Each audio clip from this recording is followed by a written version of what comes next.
Okay. మొత్తానికి ఆ 10 ఏళ్లలో గువ్వల బాలరాజు 14, 18 2 సార్లు గెలిచారు. ఒకసారి ఎంపీగా కూడా పోటీ చేసిర్రు. సో, ఈ 10 ఏళ్లలో అచ్చంపేటకు ఏం చేసిండంటే ఏం చెప్తారు? అచ్చంపేటకు 60-70 వేల ఎకరాలకు సాగునీరు అందించినాం. అచ్చంపేటకు ప్రతి గ్రామానికి రోడ్లు నిర్మాణం చేసినాం. అచ్చంపేటలో ఇన్వెస్టిట్యూషన్స్కు సాధ్యమైనంత మేరకు నేను నిధులు కేటాయించడం జరిగింది. అచ్చంపేటకు on par with other constituencies ఏవైతే డెవలప్మెంట్ జరగాలనో జరిగింది. అచ్చంపేటకు 100 పడకల ఆసుపత్రిని తీసుకురావడం జరిగింది. అచ్చంపేటలో ఉన్నటువంటి నల్లమల్ల ఫారెస్ట్లో మంచి గెస్ట్ హౌస్ల నిర్మాణం చేపట్టడం జరిగింది. టూరిజంను అభివృద్ధి చేయడం జరిగింది. దేవాలయాలకు నిధులు కేటాయించడం జరిగింది. దేవాలయాలకు నిధులు కేటాయిస్తున్నటువంటి సందర్భంలో కొంతమంది విమర్శలు కూడా కావాలని ఎక్కుపెట్టడం జరిగింది. దేవాలయాలే కాదు కదా, విద్యాలయాలు నిర్మించుకుంటూనే దేవాలయాలు నిర్మించినాం. దేవాలయాల విషయంలో వ్యతిరేకంగా మాట్లాడినటువంటి మహానుభావులు కూడా ఉన్నారు. ఈ రకంగా నేను ఏం చేయాలో నా నియోజకవర్గానికి అన్నింటికంటే ఎక్కువ యువ నాయకత్వాన్ని నేను పరిచయం చేయడం జరిగింది. ఎవరైతే స్వార్థపూరిత ప్రయోజనాలతోన వాళ్ళు ఒక ఏకఛత్రాధిపత్యంగా ఒక్కొక్క మండలానికి ఒక్కొక్క నాయకుడు ఉంటే నేను ఒక్కొక్క గ్రామానికి 5-10 మంది యువకులను ధర్మంగా నిజాయితీగా పనిచేయాలనే ఆలోచన ఉన్నటువంటి పెద్దలను కూడా లీడర్లుగా నిలబెట్టడం జరిగింది. నేను ఎంతోమంది యువకులను సర్పంచులుగా ఎంపీటీసీలుగా చేయడం జరిగింది. ఒక్కొక్క రెవెన్యూ డివిజన్ సాధించడం జరిగింది. కొత్త మండలాలు సాధించడం జరిగింది.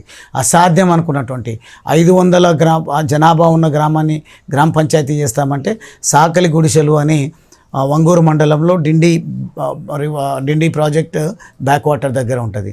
అక్కడ ఆ గ్రామాన్ని నేను ప్రత్యేక గ్రామ పంచాయతీ చేయడం జరిగింది. ఒకే గ్రామంలో 2 గ్రామ పంచాయతీలు జనాభాను దృష్టిలో పెట్టుకొని ఆ ప్రజల మనోభిష్టాన్ని దృష్టిలో పెట్టుకొని ఒక్కొక్క గ్రామంలోనే సైజును బట్టి 2 గ్రామ పంచాయతీలుగా చేయడం జరిగింది. ఈ రకంగా నేను నా కెపాసిటీలో చేయని పని అంటూ ఏం లేదు. సాగునీటి విషయంలో కూడా ప్రజలు మా భూములు కోల్పోయినా సరే ఎమ్మెల్యే గారికి ఈ ప్రాంతం సస్యశ్యామలం కావాలనే ఆలోచనతోనే చేస్తున్నారు కాబట్టి మేము భూములు ఇవ్వడానికి కూడా సిద్ధమన్నారు తప్ప ఏ రోజు కూడా మేము భూములు ఇవ్వము అని వ్యతిరేకించింది లేదు. ఎందుకంటే గువ్వల బాలరాజు గారే మాకు మా నష్టపరిహారాన్ని కూడా ఇప్పిస్తారు, మా ప్రాంతానికి నీళ్లు తీసుకొస్తారని రైతులు ఏ రోజు నేను ఎమ్మెల్యేగా ఉన్నప్పుడు ఒక్క ఉద్యమం కూడా నాకు వ్యతిరేకంగా జరగలేదు. ఒక్క ఉద్యమం కూడా జరగలేదు. కారణం మళ్ళీ దానికి వీళ్ళు వేరే చెప్పొచ్చు, మీరంటే భయపడ్డారు అని మాట్లాడవచ్చు. కానీ భయపడడానికి ఇది ప్రజాస్వామ్య దేశం. భయపడడానికి నేనేం నేర చరిత్ర కలిగినని కాదు, ప్రజల్లో మమేకమై ఉన్నా కాబట్టి. బాలరాజు గారు, ఇప్పుడు ఒక ప్రశ్న మనం మొదట అనుకున్నాం. కేసీఆర్ కనుక సిట్టింగ్లకు కాకుండా కొంతమందికి అభ్యర్థులను మార్చితే బీఆర్ఎస్ 3సారి అధికారంలోకి వచ్చింది. దీంట్లో ప్రధానంగా ప్రజల నుంచి కావచ్చు, రాజకీయాల్లో జరుగుతున్న చర్చ ఏంటంటే 10 ఏళ్ళు అధికారం అంటే 2014-18 గెలిచిన ఎమ్మెల్యేలు తెలంగాణ రాష్ట్రంలో నియోజకవర్గాలు బాగా దోపిడీ చేశారు, అక్రమంగా సంపాదించారు. అది ప్రజల్లో వ్యతిరేకత పెరిగింది. ఆ కారణంగానే బీఆర్ఎస్ పార్టీకి సంబంధించి 39 మంది మాత్రమే గెలవడం జరిగింది. దీన్ని మీరు ఏకీభవిస్తారా? కారణం ఏమైనా ఉండొచ్చు అంటే మీ వ్యక్తిగతం, నేను వ్యక్తిగతంగా చెప్తా ఉన్నా. కారణం ఏమైనా ఉండొచ్చు. ఇది ఒక సంచలనమైనటువంటి వార్త, నేను చెప్పే సందర్భంలో చెప్తా. ఓకే. సో దాంట్లో అంటే కొంత ప్రతికూల పరిస్థితులు రావడంలో నేను అదేమంటున్నా, ఈ క్వశ్చన్ మీరు పక్కకు పెట్టండి. కావాలంటే మనం ఇంకోసారి మాట్లాడదాం. కావాలంటే మీ స్టూడియోకి వచ్చాను నేను మాట్లాడతా. కానీ ఇది డెఫినెట్గా సంచలనమైనటువంటి. ఓకే. ఇంకొక విషయం, ఇప్పుడు తెలంగాణ రాష్ట్ర వ్యాప్తంగా కల్వకుంట్ల కవిత కేసీఆర్ కన్న కూతురు, ఏకైక కూతురు, ఈ మధ్య కాలంలో పార్టీలో చేస్తున్న కార్యక్రమాలు మొత్తానికి ఇప్పుడు గువ్వల బాలరాజు పార్టీకి రాజీనామా చేశారు. ఆమెమో పార్టీలో ఉన్నట్టు కాదు, బయటికి వెళ్ళినట్టు కాదు. గువ్వల బాలరాజు డిసైడెడ్.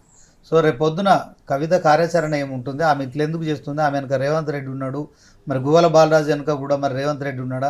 మరి మీరు చెప్తున్న దాని ప్రకారం మా ఉమ్మడి మహబూబ్ నగర్ జిల్లాలో అసలు అభివృద్ధి జరగట్లేదు, ఆ పాలమూరు బిడ్డ ముఖ్యమంత్రి అయినా మీరు హ్యాపీగా లేరని స్పష్టమవుతుంది. అంటే మీరు కాంగ్రెస్లోకి పోవట్లేదు. కవిత ఈ వ్యాఖ్యలు చేయడం వెనక ఆంతర్యం ఏంటంటే? మీరు రెండింటిని కలుపుతున్నారు. కాంగ్రెస్లో పోవట్లేదని మీరే డిసైడ్ చేస్తున్నారు. Okay. I have 2 options, Congress, BJP. కుదరకుంటే 3వ ఆప్షన్, నేను కూడా ఒక క్యాలిబర్ ఉన్నోని, నాకు కూడా ఒక స్పిరిట్ ఉన్నోని, అవసరం అనుకుంటే ఏ పార్టీలకు వెళ్లకుండా నా ఉద్యమ కార్యాచరణ ప్రకటించుకుంటే నేను నా వ్యాఖ్యలు నేను తీసుకున్నాను. పాలమూరు బిడ్డ ముఖ్యమంత్రి అయ్యిండు. సో మీకు బీఆర్ఎస్ ప్రతిపక్షంలో ఉంది, మీరు కూడా మాజీ ఎమ్మెల్యే అయ్యారు. మీ ప్రాంతం అభివృద్ధి చెందాలనే ఒక ఆకాంక్షతోనే ఇప్పుడు పార్టీకి రాజీనామా చేశారా? మా ప్రాంత అభివృద్ధి జరగాలని, లేకుంటే నిజంగా ఒక కొత్త నిర్వచనం అయితే నా కెపాసిటీలో నేను ఇవ్వాలని చూస్తూ ఉన్నాను. ఆ నిర్వచనం ఏంది అని అంటే ఇది కూడా డెఫినెట్గా మాట్లాడితే దీన్ని ప్రొజెక్ట్ చేయగలిగితే ఇది కూడా ఒక సంచలనమైనటువంటి ఆలోచించదగ్గటువంటి ప్రశ్ననే. ప్రతిపక్ష బాధ్యత, పాలకపక్ష బాధ్యత లను మరిచిపోతున్నారు. ఇది కరెక్ట్ కాదు అనే విషయం. దీన్ని కూడా మీ దగ్గరే వచ్చి మాట్లాడుతూ